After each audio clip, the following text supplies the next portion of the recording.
In recent years, I closed an $8.5 million software sales deal, and in this video, I'm going to break down the step-by-step process that I took to make that happen. Now, one of the incredible things about being in software sales is the size and the pace of the types of deals that you can close. Now, if you're an existing salesperson, think about your current company. Can you do multi-million-dollar deals? Is that even possible? And so I found that it's extremely important before anything else that you're actually in a sector and in an industry that gives you the opportunity to crush multi-million-dollar deals in the first place. Now, let's not wait any longer. Let's dive right into it. To set a bit of context around this deal in particular, this was a few years ago, and I worked for a company that sold what we call a cloud communications platform. So to make that make a little bit more sense, if you think of some of your favorite apps on your phone, think of Airbnb, Deliveroo, Uber, for example, any of your favorite apps. Now, the company that I worked for, in essence, they powered the communications that really dictated when those apps would reach out to you as a customer. So visualize that moment where you get a push notification or an email come through, and you think to yourself, wow, that's come through at exactly the right time when it feels like I'm primed to buy. In essence, us as a company, we sold the technology and the platform that powered those types of communications to know when to send the right message to the right customer at the right time. Now, that leads me nicely onto step number one, which is the fact that you need to find a massive opportunity. Now, when I think about working on this particular account, I actually inherited them when they were already spending $10,000 with us per month. And my job was to take them from $10K per month to spending multi-millions of dollars on an annual basis with us as a company. Now, of course, to win a multi-million-dollar deal, you need to find multi-million-dollar amounts of pain or opportunity to add significant value to a particular customer or an account. And this opportunity was no different. The more time I spent with this particular organization, I started to see that there were some gaps in the way that they were leveraging the technology, which if they made some adjustments and tightened things up, it would put them in a position where they could potentially realize millions more dollars in revenue every single year. And so my job then became to really seek to understand, to unpack this challenge and figure out really whether there was true upside that I thought from some of my initial hypotheses. And the more and more I looked into it, I realized that they had some huge bottlenecks that were big enough that were not only costing them a ton of money, but it meant that they weren't delivering the best possible service to their customers. And so it became a duty of mine to really seek to learn and unpack more and figure out how we could really drive this deal home. And that brings us on to step number two, which we call stakeholder mapping. So in this next stage, what I did was I actually went and visited this customer on site, and I met with some of the stakeholders I already had communication with, and I started to ask them more about the hypothesis that I'd created. I was testing that hypothesis to say, this is what I've heard, this is what I've understood, and this is what I'm seeing.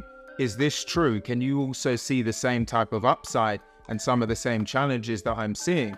And more stakeholders were saying, yes, Alex, absolutely. I can see that. And if you could come up with a solution, that would definitely be interesting for us. And so I'd meet with one person and I'd ask them for an introduction to another. And by the time I'd worked my way around, I'd met 20 and almost more than 20, actually, it was almost 30 different stakeholders by the time we'd finished the complete deal. But in those initial phases, I was just seeking to meet as many people as I could week on week, learning and understood who had power, who had influence, what perspective did they have, what upside did they see, what pain points were we able to solve. And I was just getting so much data and collateral that it put me in a position where it was really easy to validate the hypothesis that I had created. And that put me in a position where I could really truly see how I could be helpful to this organization. Now, it's worth me mentioning that this particular customer was one of the largest food delivery companies on the planet. And so reputation was very important to them. Customer experience was very important to them. So the more stakeholders that I spoke to, I could really see and understand how all of these things, I needed to make sure that I brought them to the forefront whenever I started to look at building a business case. And certainly as I accelerated the deal, it was all about reputation, customer experience, and also top line savings. So making sure that we could save them money so that they could reinvest that capital to building a better customer experience over time. So step number 3 was to secure what we call a deal champion. Now, a deal champion is one of the most important parts of winning any software sales deal. And this is really about finding someone who has influence, access to power, and is willing to take action on your behalf to really move a deal forward. So when we think about influence, we need to make sure that this person can influence other stakeholders to evangelize them around our business case. And then when we think about access to power, it's making sure that they can get into rooms with senior stakeholders, because at some point you're going to need someone to sign a multi-million-dollar deal. And so this person needs to be able to walk into those rooms to be able to get that signature. And then action is, can this person actually take and compel action on your behalf? Are they doing things to help to move the deal forward, even when you're not in the room or when you're not pressing or forcing the issue? So we had an incredible deal champion on this particular deal. They were a senior director within the organization. They had all of the criteria that I just mentioned, and they were really working hand in hand with me to move this deal forward. One of the things that I did, which really made a huge difference, was also finding out what their personal win was. And in this scenario, the deal champion was seeking to get promoted. There was someone that wanted to progress and grow their career. So I made sure that I shaped the deal in a way that helped to give them great gravitas, would really put them in a great light within the organization. So it became a win-win. I had something to gain, and she also had something to gain within this particular deal. So step number 4 is to build an airtight business case. And this is something that I was able to do hand in hand with my newly found deal champion. So we sat in rooms, we spent time on online conversations, and in essence, we had to break out and create a business case that was quantified, to where we could show that with this amount of investment, the organization would get a much better return over the next few years. And we found that we could create about a 5x return over 3 years. So in essence, they would put in 8.5 million, but they would get 5x returns on that over the coming years to follow. Now, in a deal of this nature, that type of approach is extremely, extremely important.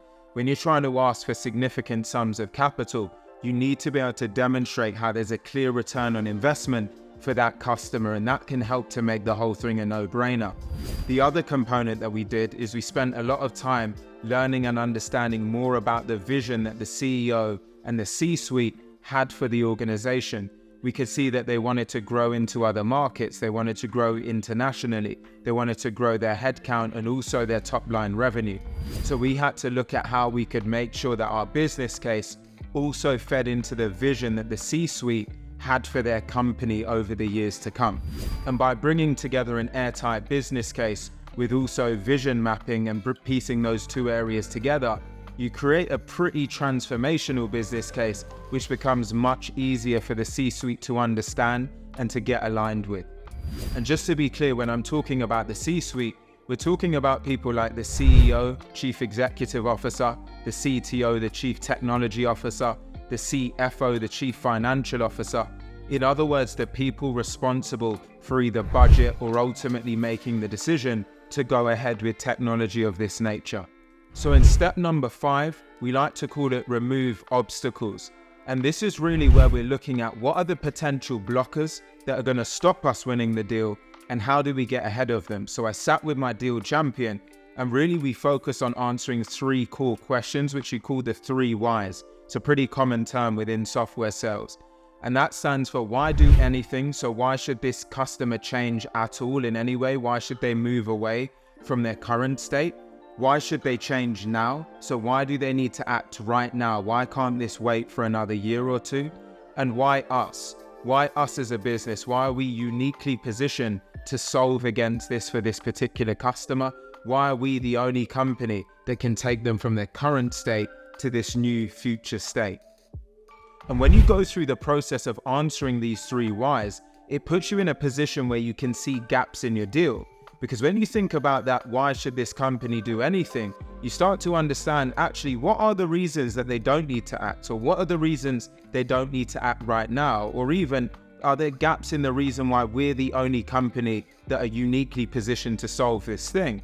And when you start to look into those gaps, it allows you to get ahead of them. It allows you to engage other stakeholders and other people and work with your deal champion so that if any objections come up in the deal cycle, you built and prepared them to be able to handle those things in real time. So in the 6th stage of this deal, we had to overcome some late complications.